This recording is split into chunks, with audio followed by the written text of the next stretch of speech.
The case filed by Amazon Management Group Pte Limited against Harrison's Colombo Limited and the Capital Maharaja Organisation Limited came up today before the District Judge of Colombo, Pradeep Hettiarachchi.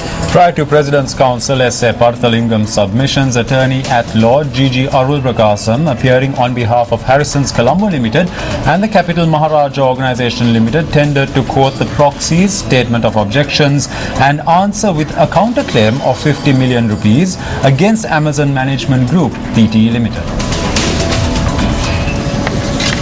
President's Counsel S.A. Parthalingam brought to the notice of court that the power of attorney filed in this case on behalf of Amazon Management Group Pte Limited does not bear a date and a month, and it does not bear the company seal, and that the proxy has been signed by one Ofer Miretsky, and in terms of the law, the proxy is not certified. Counsel stated further that in terms of the Articles of Association of Amazon Management Group Pte Limited annexed to the plaint, the company seal cannot be affixed without the signatures of either two directors or one director and the secretary. It was also pointed out that the signature appearing on the affidavit of Ofer Miretsky differs from the signature in the proxy. Counsel submitted that as there is no valid proxy and no valid power of attorney and also no proper affidavit known to law, this case cannot be maintained. President's Counsel S.A. Parthalingam made an application to court to grant a very short date to make oral submissions with regard to the preliminary objections raised by him and also on the matters set out in detail in the statement of objections, and said that the enjoining order issued by court be pro forma extended subject to the objections taken up. Court allowed the applications of Harrison's Colombo Limited and the Capital Maharaja Organisation Limited and fixed the case for oral submissions on the 5th of December 2013 and pro forma extended the enjoining order to the 5th of December and directed the plaintiff to file replication on the same date. President's Counsel S.A. Parthalingam with Attorneys-at-Law Niskan Parthalingam and Niranjan Arupragasam, instructed by Attorney-at-Law G.G. Arupragasam, appeared on behalf of Harrison's Colombo Limited and the Capital Maharaja Organisation Limited in court today. Attorney-at-Law Shanaka Kure, instructed by D.L. and F. Deseram, Attorneys-at-Law, appeared on behalf of Amazon Management Group Pte Limited. Notices have been issued on individuals connected to the Central Environment Authority, the Board of Investment and the factory at the centre of the Rathu-Paswala water problem. The notices were issued following the consideration of a petition filed by the Centre for Environmental Justice and the convener of the CNA People's Campaign for Water Conservation, Pramita Kumar Hettiarachchi, at the Court of Appeal. The petition says that the wastewater generated by the factory in the manufacturing process contains a harmful chemical and that when approval is granted for such an industry, it should be maintained in accordance with an environment conservation license. The petition says that the Central Environment Authority and the Board of Investment have disregarded this factor when issuing licenses. The petition also notes that investigations conducted by the Central Environment Authority and the government analyst on the orders of the Gampaha Magistrates Court have affirmed that waste from the factory in question had contaminated groundwater and the soil in the surrounding area. The petitioners further claimed that this contaminated water in wells in the area. Court of Appeal Justice Anil Gunaratne issued notice on the respondents to appear before court on the 27th of January next year after considering the petition. Deputy Minister of Finance, Senior Minister Sarath Amunugama's notes that if Sri Lanka is to reach its targets in the tourism sector, then modern services and entertainment, which have been the subject of controversy, must be provided. He says that the government cannot change its policies based on the pressure exerted by groups including monks who have no knowledge of the subject. The 2013 Trade and Investment Report of the United National Economic and Social Campaign for Asia and the Pacific, or UNESCAP, was launched in Colombo today under the auspices of Senior Minister Dr. Sarath Amunugama. Now I come to very controversial areas. Can you have tourism? What is this nonsense that we are talking? Can you have tourism without modern, within quotes, entertainment and other services? I don't want to give the bad C word here, but you have to provide a whole range of services if we are to go from our tourism target of 1 billion, which we have now, US dollars, which we have achieved, to 2.5 billion in 2015, which is very doable if we have the correct policy mix. We have the C word, you have other words. So we have to take decisions on those and go ahead.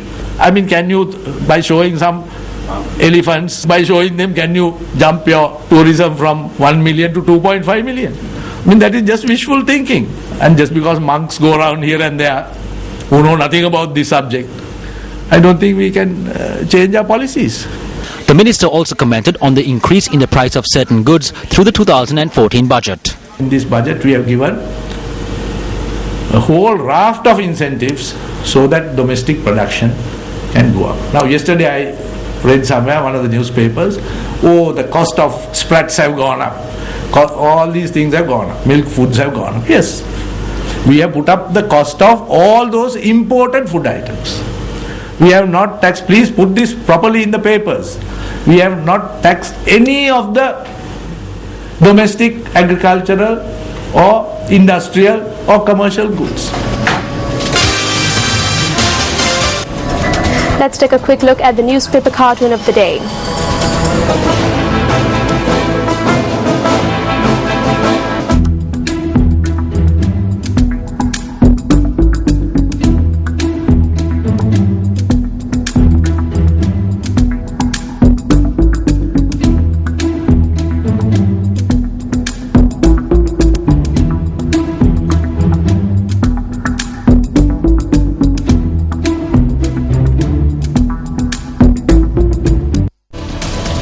Today marks the 77th birth anniversary of late politician Lalit Atulath. Several events were held across the island to mark the birth anniversary. Floral tributes were laid to the statue of Lalit Atulath located near Royal College, Colombo. The event was organized by the Lalit Atulath Commemorative Foundation Centre. It is right for me to say the services he rendered to the community is still evident even today. The Mahapol Scholarship Scheme bears testament to this. When one looks at the development of the port and the growth of the economy, the services he rendered is evident. During his time in office, many state institutions were created. Due to all the work he had done, Lalit Atulath is an epitome of pragmatic politician. A separate event was held near the Lalit Atulath statue in Ratmalana. Religious observances were also held at the Paramadamma Chaitya Pirivena in Ratmalana to invoke blessings on late Lalit Atulath Mudali. Lalit Atulath Mudali, an active politician, held the ministerial posts of Trade and Shipping, National Security, Agriculture and Education. It was Lalit Atulath Mudali who introduced the Mahapol Scholarship Scheme for university students. On the 23rd of April 1993, Lalit Atulath Mudali was assassinated while he was addressing a public rally in Kirulapana. Controversy has erupted over the investigation into the assassination of former Indian Prime Minister Rajiv Gandhi following a recent statement made by the former Director General of Police in India, V. Thiagarajan, regarding the statement of Perarivalan, who has been sentenced to death for his role in the assassination. Murugan Santhan and Perarivalan have been sentenced to death in this case, while the defendant Nalini has been sentenced to life imprisonment. V. Thiagarajan was tasked with recording the statements of the three defendants. Thiagarajan has now revealed that certain errors had occurred when translating the statement that Perarivalan had given to him into English. Before the assassination, Sivarasan had asked him to buy some batteries, and he too had gone to the store and bought batteries. He accepted this. He said, however, that he does not know for what reason they wanted the batteries. He said that he did not know that there was to be an assassination. At one instance, during his statement, he had said that he did not know that Rajiv Gandhi was to be assassinated. As a security officer, I was under pressure. I did not note the part where he said that he did not know anything about the assassination. Neither did I note that Sivarasan had informed Perarivalan that Rajiv Gandhi was to be assassinated. I recorded the statement, but before it was submitted to court in Delhi, it was translated into English by a group of persons. When the statement I recorded was translated into English, it noted that he had bought the batteries that were used in the assassination. An earlier plea for leniency for the two convicts sentenced to death had been rejected by the then Indian President Pratibha Patel. Court had postponed the carrying out of the death sentence owing to differing views on capital punishment in the state of Tamil Nadu at the time. V. Thiagarajan expressed his belief that his statement would allow Peririvalan to once again file a petition against his death sentence. Moving on to other local news, Deputy Minister of Postal Services Sanat Jayasuriya visited the Askiri Mahaviharaya in Kandy yesterday. The newly appointed Deputy Minister arrived at the Askiri Mahaviharaya to seek blessings. Deputy Minister Sanat Jayasuriya called on the chief prelate of the Askiri chapter of the Siam sect, Most Venerable Udugama Sri Buddha Rakhita Thera.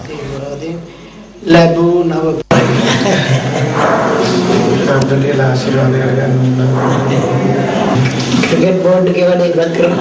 Oh, Sabbath, Hiram Company, Sabbath, commenting on the I think a 2,000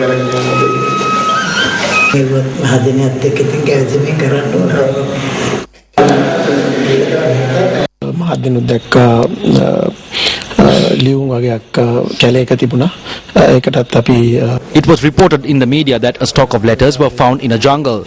We have taken necessary measures in this regard. We have suspended the services of the individual in question and have commenced an inquiry. Therefore, I believe the Minister, the Ministry Secretary and I are working together and making every effort to carry our duties successfully in the department.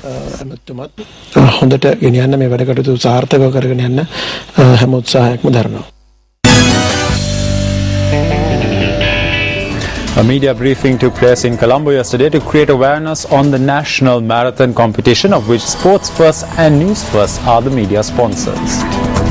The marathon, held under 2 age groups, will take place on the 30th of this month, commencing from Parliament grounds. The marathon, which will commence at 7 a.m, will have an open category for males and females, as well as an under 20 male and female category. We have joined hands with the Department of Sports to organize the National Marathon on the 30th of November, commencing from the Parliament grounds. There will be a 42-kilometer marathon as well as a 21-kilometer half marathon under male and female categories. There will also be a musical show at the end of the marathon, which includes performances by popular local artists. For the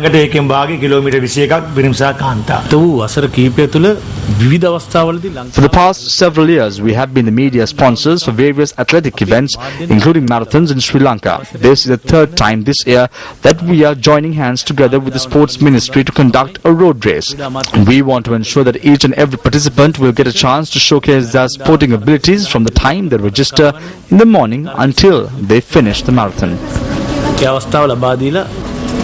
Dinudabe Sekara clinched a gold medal and also set a new Sri Lankan record in the 48-kilogram women's weight class category at the Commonwealth Youth Weightlifting Championships in Malaysia today. 16-year-old Dinudabe Sekara is a student of Royal College Polonnaruwa, where she took a keen interest in weightlifting. She was introduced to the entire nation through a special segment telecast on Sports First titled Duka Dinana Dakshayo. Dinuda is the national weightlifting champion in the 48-kilogram weight class category. Dinuda won gold in the 48-kilogram weight class category at the Commonwealth Youth Weightlifting Championships after lifting a weight of 74 kilograms in the clean and jerk method and 62 kilograms in the snatch method. Dinudabe Sekara became the first Sri Lankan sportswoman to clinch a gold medal at a Commonwealth sporting event. Meanwhile, Indika Disanayaka from the Sri Lanka Navy bagged a bronze medal competing in the 62-kilogram weight class category in the senior category of the Commonwealth Weightlifting Championships. And with that, we wrap up this edition of your Primetime News Bulletin. I'm Shayan Silva. And I'm Nicola D'Souza. We leave you tonight with a look at the weather forecast for tomorrow. Take care and good night.